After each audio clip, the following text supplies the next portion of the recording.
jusqu'à 9 heures, Good Morning Business. Il est 7h45 et on va s'intéresser à la situation de l'emploi en France aujourd'hui. On va commencer avec David Bourpère, directeur délégué de Hello Work, par faire le bilan de l'année 2020. Un bilan finalement assez surprenant puisque vous nous dites que chez Hello Work, il y avait plus d'offres publiées en 2020 qu'en 2019 et que vous avez réalisé un volume d'activité, de chiffre d'affaires équivalent. Ça veut dire que les employeurs ont continué à embaucher, David Bourpère. Oui, tout à fait. Alors, si on s'intéresse à l'aspect business, effectivement, on a un niveau d'activité nous, qui est de l'ordre de 51 millions d'euros, quasiment équivalent à celui de 2019. Ouais. Avec une petite différence tout de même, c'est que notre activité emploi est en baisse de 10%. Ça veut dire quoi, alors ça veut dire qu'elle quoi, est ça compensée. Ça signifie simplement qu'il y a des entreprises, et notamment sur le deuxième trimestre, où l'impact a été très très fort. Et les entreprises sont quasiment, en tout cas pour une partie d'entre elles, arrêtées de recruter.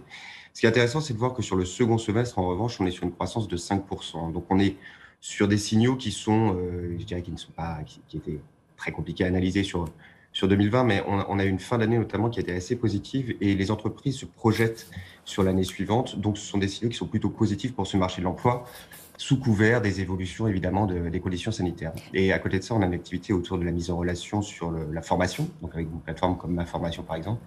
Et là, en revanche, on est sur des croissances qui sont de l'ordre de 45%. Donc on voit que on a eu un transfert d'activité et que l'activité de la formation en France aussi a pris un plein essor. Concernant les emplois, les secteurs les plus touchés comme l'aéronautique ont logiquement baissé leurs offres, leurs propositions d'emploi. Mais quels sont les secteurs qui ont bien marché en termes de propositions d'emploi en 2020 ? Alors, il y a des secteurs qui sont toujours pourvoyeurs de beaucoup d'emplois. C'est le secteur de la distribution et du commerce. On voit que le secteur du BTP aussi a été très résilient. Le secteur également du transport et de la logistique, avec une explosion du e-commerce. Et on voit que ces recrutements-là ont été massifs, notamment en fin d'année. Naturellement, le secteur de la santé, que ce soit par le biais de recrutement en intérim ou sur des CDI et CDD. Et puis également, on trouve que le secteur informatique, globalement le secteur et les recrutements dans la tech, ont fortement continué de très bien se porter en 2020. Quelle est la tendance en ce début d'année, David Bourpère, sur les premières semaines de 2021 ? Est-ce que vous sentez davantage d'attentisme qu'à la fin de l'année dernière ? J'ai l'impression qu'on est rentré dans une nouvelle normalité. C'est-à-dire qu'en fait, on a une partie des entreprises qui recrutent quasiment au même niveau que l'année dernière. On est bien d'accord, ça concerne une partie des entreprises, notamment dans le secteur des services. Et on a cette nouvelle normalité, donc on est sur des niveaux qui sont quasiment équivalents à ceux de l'année dernière.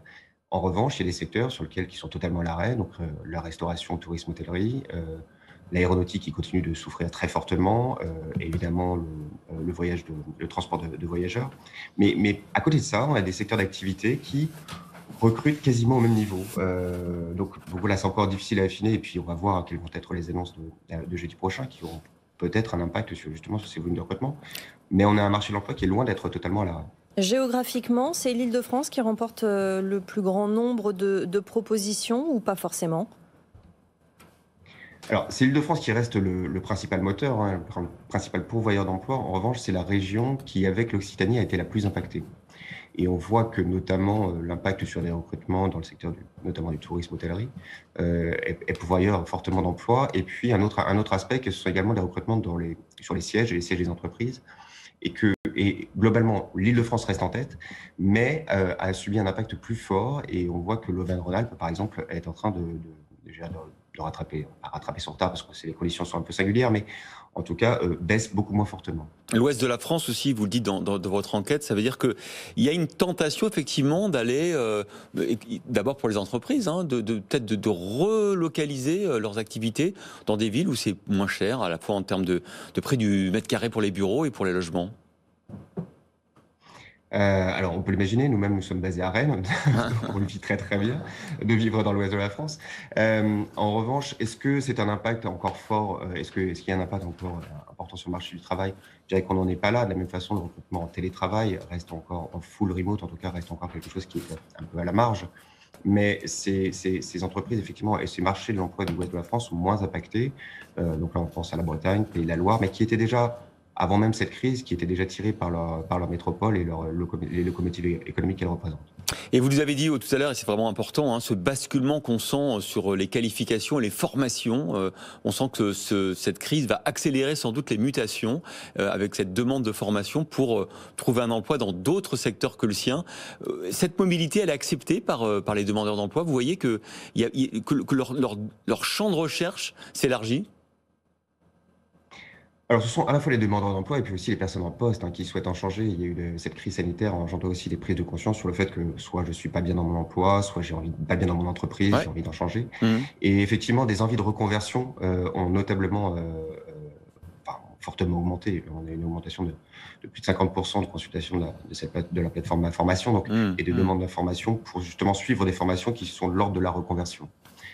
Donc, forte demande à la fois effectivement de la part des personnes qui se sont retrouvées sans emploi pour se tourner vers des secteurs d'activité qui sont peut-être, je dirais, plus employables, sur lesquels ont plus de chances de trouver un emploi, et puis aussi des personnes qui ont souhaité totalement changer d'orientation. Merci beaucoup, donc en direct depuis Rennes, David Bourpère pour Hello Work, d'avoir commenté cette livraison de chiffres plutôt optimistes sur l'emploi en France. Merci beaucoup.